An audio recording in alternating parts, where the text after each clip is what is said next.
Good morning everyone, কেমন আছো সকলে? আশা করছি সকলে খুবই ভালো আছো। আমিও ভালো আছি। আশা করছি তোমাদের ফ্যামিলিতেও সবাই খুবই ভালো আছে। আজকে হলো রবিবার আর এখন বাজে 8টা। এখন থেকে আজকে ব্লগটা স্টার্ট করলাম। আর সকালে উঠতে একটু দেরি হয়ে গেছে। কয়দিন থেকে কি হচ্ছে, সকালে সেই 4:30 4টার দিকে ঘুম ভাঙে, মাঝখানে একটু টাইম ঘুম পায়, তারপর যে ঘুম আসে না চোখে, কি আর বলবো। কখনো 7:30 7টা বেজে যায়, চোখে সেই ঘুম ছাড়তেই যায় না। মাঝখানে না 2-3 দিন অ্যালার্ম দিয়ে রেখেছিলাম, তাও আর কি বলবো, অ্যালার্ম তো বাজতে থাকে, আমি আমার মতো ঘুমাতে থাকি। খুব খারাপ লাগে যে না, সকালবেলা উঠতে চাই কিন্তু উঠতে পারি না। এটার জন্য কখনো কখনো খুব রাগ হয়। আর সকালে উঠে গেলে যা কাজ থাকে আর কি জলদি জলদি হয়ে যায়। আর একটু দেরি করে উঠলে কি আর বলবো, আজকে যেমন একটু দেরি করে উঠেছি, তাড়াহুড়ো লেগে গেছে একদম কাজ বাজে। আর যেদিন আমার উঠতে একটু দেরি হয়ে যায়, মাম্মামও আমার সাথে সাথে উঠে নিয়ে একটু না থাকলে আবার ও কান্নাকাটি করতেই থাকে। মানে সকালে ওঠার পর আমাকে লাগবেই ওর, মানে ঘুমটা যদি ভাঙলো মাকে চাই আর কি এমন। তো আজকে আবার উঠে নিয়ে আমি উঠিয়ে ঘরটর ঝাড় দিয়েছি। আর বাসি কাজ তো আজকে মাই করে ফেলেছিল। ঘরটর ঝাড় দিয়ে স্নান করতে গিয়েছি, তখন আবার ও উঠেছে। তারপর আবার ওর বাবাও উঠে পড়েছে, আর নয়তো ওর বাবা আবার 7:30 8টার দিকে ওঠে। তো আজকে আবার একটু তাড়াতাড়ি উঠে পড়েছে। তো কালকে আবার না দিদি হালুয়া দিয়েছিল, তো তার জন্য আর কি বেশি একটা চাপ ছিল না যে সকালে কি রান্না করব। তো ভেবে রেখেছিলাম রুটি বানাবো, তাই এখানে আটাটা মেখে নিচ্ছি। আর এর মধ্যে মামার পেয়েছে পটি, আমি আটাটা হাতে নিয়েছি, ওর সাথে সাথে বলছে মা পটি পেয়েছে। ওকে ওখানে বসিয়ে দিয়ে আমি এসেছি আটাটা মাখতে। আর এই মাখতেও পারছি না, ও চিল্লাচ্ছে যে মা হয়ে গেছে। এর মধ্যে কান্নাকাটি শুরু করে দিয়েছে, মা আমার কাছে আসো। মানে আজকের কি বলবো, খুব চাপে ছিলাম আজকে সকালটা। তারপর আবার মাকে চাও বানিয়ে দিলাম। তো মা তো রোজ দিন সকালে নিজেই চা বানিয়ে নেয়, তো ভাবলাম আজকে আমি বানিয়ে দিই। চাটা বসিয়েছি, এর মধ্যে মাম্মামও কান্নাকাটি করছে, আর এদিক দিয়ে আবার মাম্মার বাবাও চলে এসেছে। তাহলে বলো কি চাপ ছিল আজকে সকালটা। তারপর যাই হোক, অনেক কষ্টে বললাম ঠিক আছে আস্তে আস্তে সব কাজ করে নেব। তো প্রথমে মাম্মামকে শান্ত করিয়ে দিয়ে তারপরে যে এখানে রুটিগুলো ভেজে নিচ্ছি। বরমশাই এসে পড়েছে, আর বললাম তুমি একটু দাঁড়া, আমি তারপরে রুটিটা ভেজে দিয়ে দেবো। তো এই যেখানে একটা একটা করে রুটি ভেজে নিচ্ছি। আর এখন আমার মনে হয় রুটি বানানোর থেকে ভালো ভাতটাই বানিয়ে দিই, সেদ্ধ ভাত, এটাই খুব ইজি। হ্যাঁ, রুটি খেতে আমি ভীষণ ভালোবাসি। আমার সামনে যদি ভাত থাকে আর রুটি থাকে, আমি অবভিয়াসলি রুটিটাই খাবো। আমি রুটি এত ভালোবাসি। ভাতটা বানালে কি হয়, মামার জন্য আর এক্সট্রা করে কিছু রান্না করতে হয় না, নয় আবার সেই ভাত বানাতে হয় ওর জন্য। আবার কখনো যদি রুটি খেয়ে নেয় তাহলে তো ভালোই, কিন্তু কখনো আবার রুটি খায় না। আজকে যেমন ও রুটি খেয়ে নিয়েছে, তো ভাতটা আর খায়নি। তো আমি আবার ওর জন্য ভাতও রান্না করেছিলাম, ভেবেছিলাম হয়তো খেতেও পারে। আর কালকে রাত্রে কী হয়েছে, ওর না পেটে একটু ব্যথা করেছে, এটার জন্য একটু ভয় পাচ্ছিলাম কি আবার যদি রুটি খায়। মা বললো রুটি ওকে দিও না, যদি আবার পেটে ব্যথা করে। ভেবেছিলাম ওকে রুটি দিব না, কিন্তু আজকেও কী করেছে, ও রুটিই খাবে। আজকে একটা রুটি খেয়ে নিয়েছে।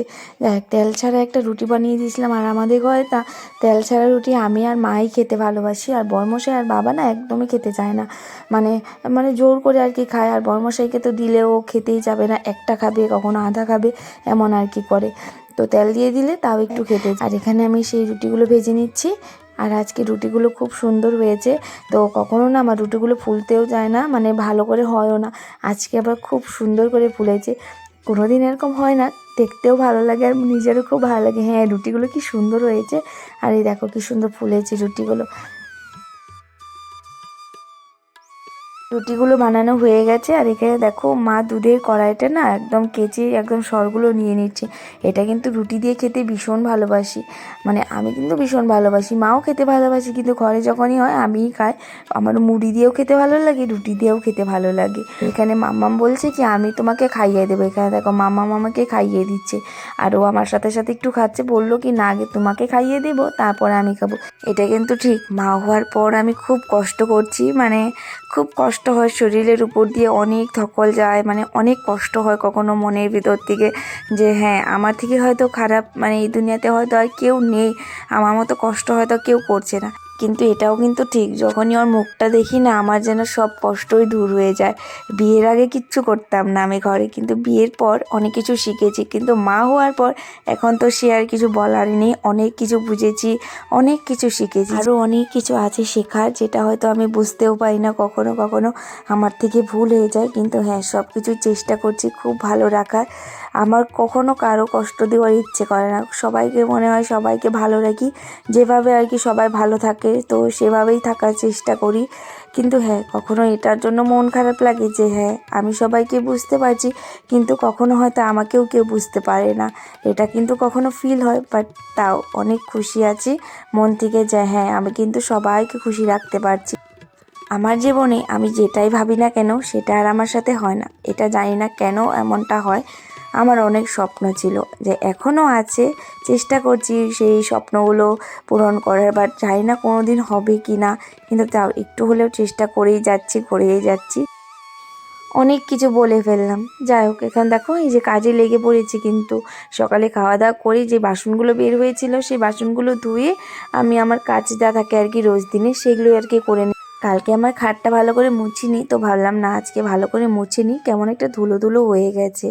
তো এইসব আর কি করে টোরে তারপরে চলে যাব ঘরটর মুছতে। তার আগে এখানে দেখো মাম্মামকে ডাকতে ডাকতে রাস্তায় এসেছি, এসে দেখি ও ট্র্যাক্টরে বসে আছে। আর মেজমা বলল ট্র্যাক্টর নাকি চালাচ্ছিল, যেই আমাকে ডেকেছে ও নাকি সে কান্নাকাটি শুরু করে দিয়েছে, এখন চলে আসবে। একে তো ডেকে নিয়ে এসেছি খাওয়ানোর জন্য, তো খেলো তো না, কারণ রুটি খেয়েছে, ভাত তো এখন আর খাবেই না ও। তারপরে এই যে ঘরটা মুছতে এসেছি, আর এর মধ্যে মাম্মাম দেখো কি দুষ্টু করছে, আমার সাথে নাকি ও ঘর মুছবে। মাম্মামকে বকে দিয়েছি আর এর মধ্যেও কান্নাকাটি শুরু করে দিয়েছে, এখন বলছে আমাকে কোলে নাও।